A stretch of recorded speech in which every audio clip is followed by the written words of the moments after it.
For the first time in the history of transitional justice in Colombia, defendants in the case of false positives in the Catatumbo region admitted committing the crimes. Venezuela's National Assembly renovates the members of the Supreme Court of Justice as part of the agreements reached in the process of national dialogue. Russia suspends gas supplies to Poland and Bulgaria after their refusal to pay in rubles. Russian state-owned gas company Gazprom announced that the natural gas supply will be completely stopped on April 27th.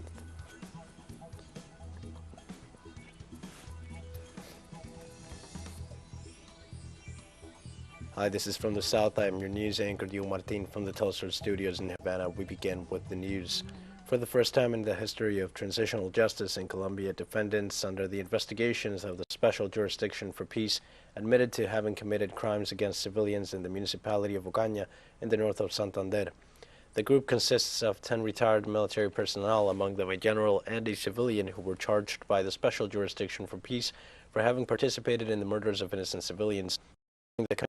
Hearing, the military personnel assured that false positives constitute a national policy ordered by the High Commanders who demanded results.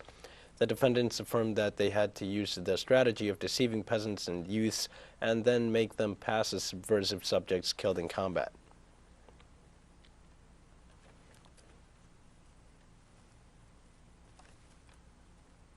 Let's remain in Colombia. The Attorney General's office opened an investigation against General Eduardo Zapatero for his recent statements against the candidate for the historical pact, Gustavo Petro. According to the entity, Zapatero's statements against him must be verified to determine if they constitute a violation of the Constitution. In its Article 219, it prohibits inactive members of the public security forces from intervening in the activities or debates of political parties or movements.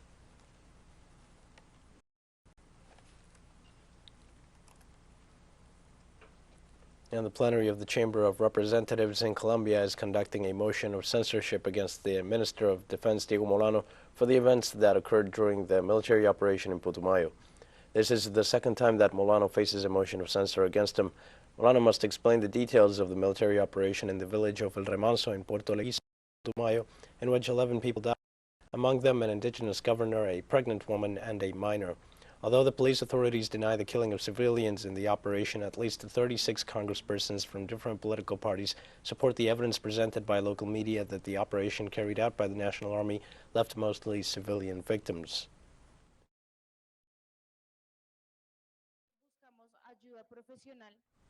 The so-called plurinational strike continues for the second consecutive day in Guatemala in rejection of the increase in the price of the basic food basket and against the corruption in the state structure.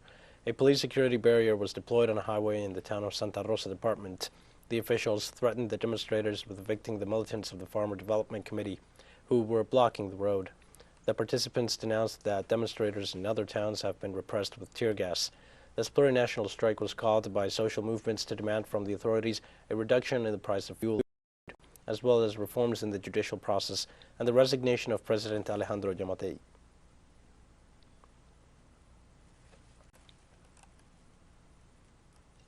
In Nicaragua, Vice President Rosario Murillo said on Tuesday that the building that hosted the office of the Organization of American States in Managua will be transferred to the state. Then we also have the Attorney General of the Republic informing that the real estate occupied by the office of the Miserable Organization of American States, the Peaceable Organization of American States, has been declared as a public property, and it belongs to the state of Nicaragua, which, through the executing entity, in this case the Institute of Culture, will develop the Museum of Infamy. What could be more infamous than this Ministry of Colony? This agreement that the Attorney General has announced will come into effect when it is published in the official Gazette. In Cuba, the first leadership training school of the Continental Organization of Latin American and Caribbean Students was inaugurated. Dozens of students from several countries in the region arrived to Havana City this week to participate in the first OCLA Leadership Training School. The political training school for student leaders in Latin America aims to provide members of the student movement in the region useful tools for their preparation and development. The occasion was proper for the youth to pay tribute to Cuban heroes.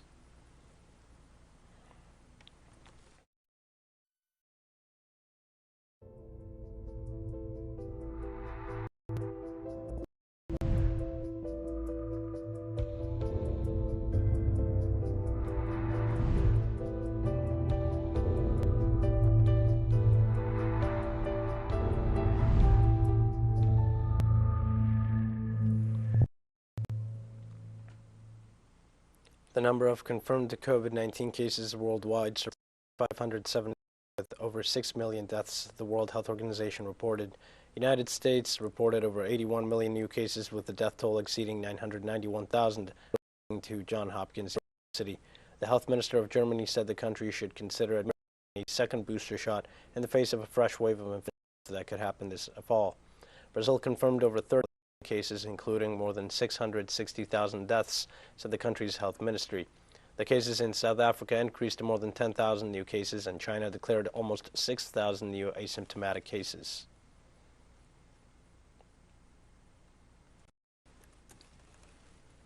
The government of Mexico declared the end of the attention stage of the COVID-19 pandemic after the country registered a decrease in the infection rate in the last weeks. President Andrés Manuel López Obrador reported that the number of hospitalizations decreased significantly.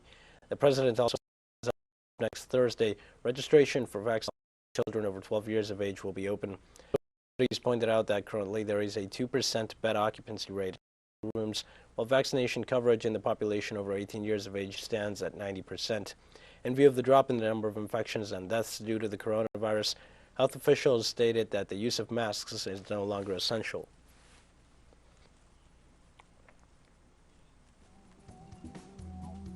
We're going to take a short break now. Please join us again after this.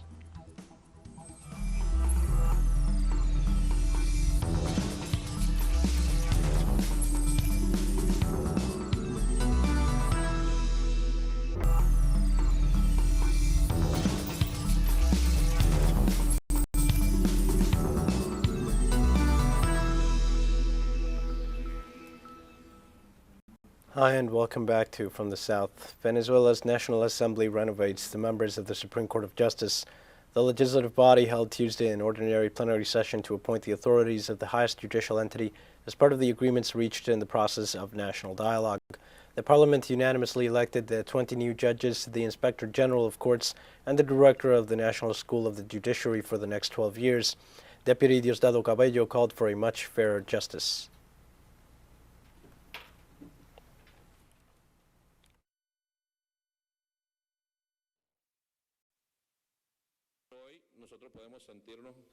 Today, we can feel satisfied that we can present to the nation a list of men and women, some of them principals, some of them substitutes, for the consideration of this Honorable National Assembly and their designation as magistrates for the next 12 years.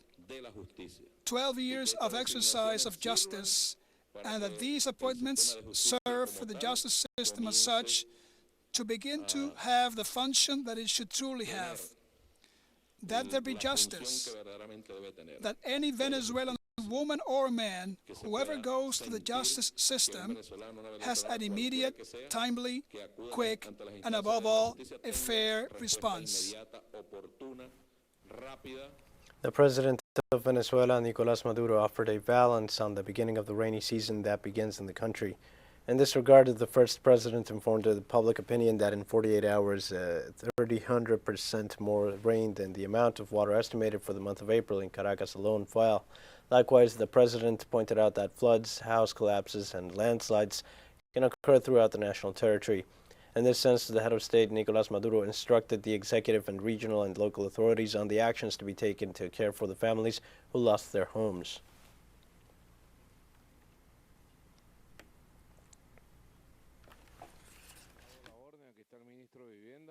I have already given the order. Here is the Minister of Housing, immediately, to meet with you tonight. Let's see what the need is, and we will go directly to build houses, or get alternative housing for those who lost it, and rebuild what can be rebuilt, always advancing in the plan. Well, nobody can live in those creeks. We have to continue advancing in this plan. The Democratic Republic of the Congo reported the second Ebola-related death in the northwest of the country. The World Health Organization said that the second victim was a female relative of the first case who died before receiving medical treatment. Health authorities reported that samples analyzed in the laboratory showed that the death is not related to the previous one and does not coincide with the outbreak registered 2 years ago that caused more than 2,000 deaths. More than 100 people were identified as possible contacts. A vaccine is expected to be launched this week.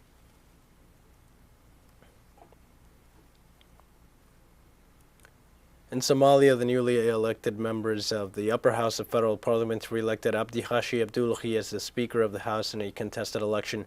On Tuesday, the Speaker of Somalia's Senate, Abdi Hashi Abdullahi, was re-elected in a vote held in the country's capital, Mogadishu. For many, it shows the veteran politician's ability to retain control of the upper house of parliament. Abdullahi was re-elected by the 54-seat upper house during a vote which saw him get to obtain 28 votes, while his closest rival, Salah Ijama, got 24. Abdullahi's appointment brings the country very close to beginning its general elections to elect the president of the Horn of the African state for the next 5 years. However, this would be after voting to choose the Speaker of the 275-member lower house, the Chamber of Parliament.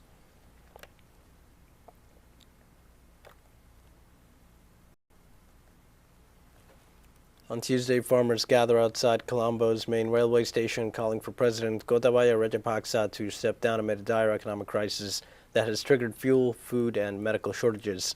Cash-strapped Sri Lanka announced it would sell long-term visas to attract desperately needed foreign currency after the island nation ran out of dollars to pay even for food and fuel. Trading at the Colombo Stock Exchange was halted 3 times Tuesday as price plunged, with the blue-chip S&P index closing down 9.75%. That came on top of a near 13% drop on Monday, the first day of trading since a 2-week break during which the government hiked interest rates and defaulted on its $51 billion foreign debt. Thousands of people remained camped outside President Gotabaya Rajapaksa's seafront office to demand his resignation.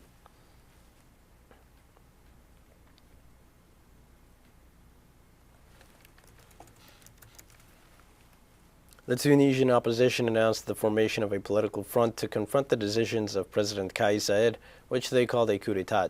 The initiative, called the National Salvation Front, which is so far formed by 5 political parties, including 6 parliamentary groups, seeks to carry out an inclusive national dialogue to obtain a broad consensus of the country's political and social forces. Ahmed Najib Chebi, founder of the National Salvation Front, informed that he will organize a tour throughout the country so that other parties join the initiative.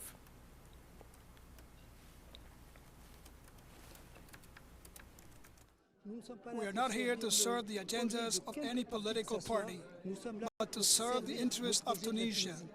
Tunisia needs a return to the Constitution, to constitutional legality, and a rescue plan to address its economic, financial, and social crisis.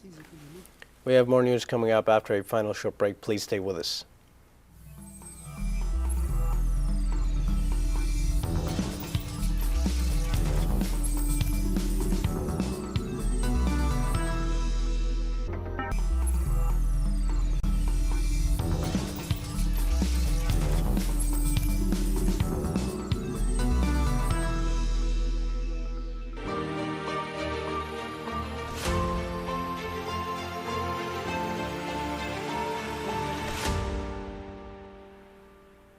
Hi and welcome back. The Russian state-owned gas company Gazprom cut its supplies to Poland and Bulgaria for refusing to pay in rubles.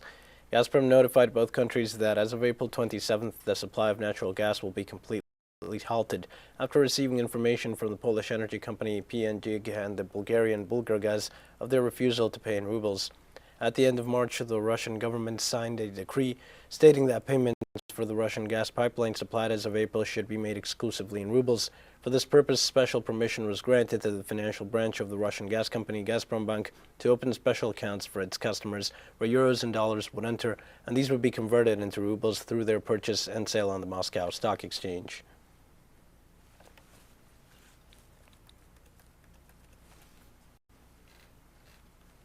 Russian President Vladimir Putin held talks with United Nations Secretary General Antonio Guterres at the Kremlin Palace in Moscow. During his meeting with the Russian head of state, the UN Secretary General discussed the situation in Ukraine, focusing in particular on Mariupol and Azovstal plant. Both diplomats vowed to work together to set up aid and evacuation corridors in Ukraine. This talk between the Russian president and the UN Secretary General is the first after the start of the Russian military operation in Ukraine on February 24th. The most recent face-to-face talks were in January 2020 at the International Conference on Libya in Berlin. Early in the day, Guterres met with Russian Foreign Minister Sergei Lavrov.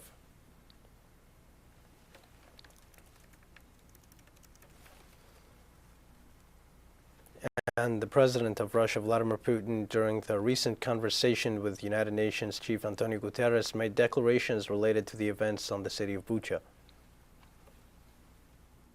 Unfortunately, after the achievement of agreements and clearly demonstrated intentions to create favorable conditions for continuing negotiations, we faced a provocation in the settlement of Bucha, which has nothing to do with the Russian army. We know who did it, who prepared this provocation, by what means, who are the people who worked on it. The stance of our negotiators on Ukraine changed radically after this. The negotiators stepped away from their previous intentions to take out of context the question of security guarantees for the territories of Crimea, Sevastopol, and the Republic of Donbass. They refused it. They showed us in 2 articles of the draft agreement of this matter that this issue should be resolved at a meeting of heads of state. During the meeting with United Nations Secretary General Antonio Guterres, Russian Foreign Minister Sergei Lavrov stated that his government agreed to open negotiations with Ukraine. The diplomat also said that Ukrainian government refused to confirm the new proposal made by Russia. Immediately after President Zelensky proposed negotiations in early March, we agreed. But the way the Ukrainian delegation behaved at the talks, the way President Zelensky himself behaved, refusing to confirm that a week ago they received our new proposals, I talked about it, it's depressing. The 193 members of the United Nations General Assembly adopted by consensus a resolution requiring the 5 permanent members of the Security Council to justify their use of the veto.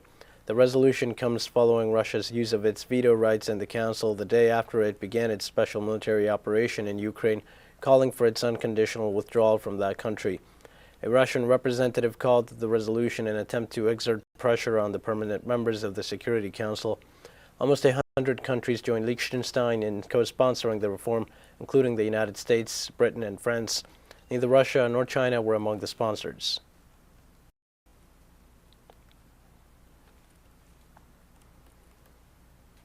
Ukrainian authorities began to demolish a monument symbolizing historic ties between ex-Soviet Ukraine and Russia.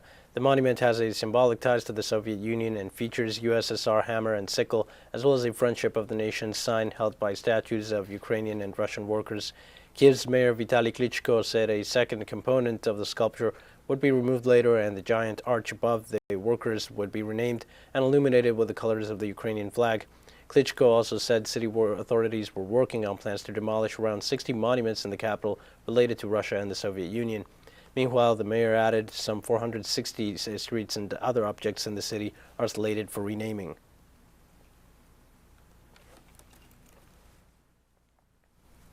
The conflict between Russia and Ukraine has dealt a severe blow to the world food market and affected African countries that depend heavily on wheat imported from those countries.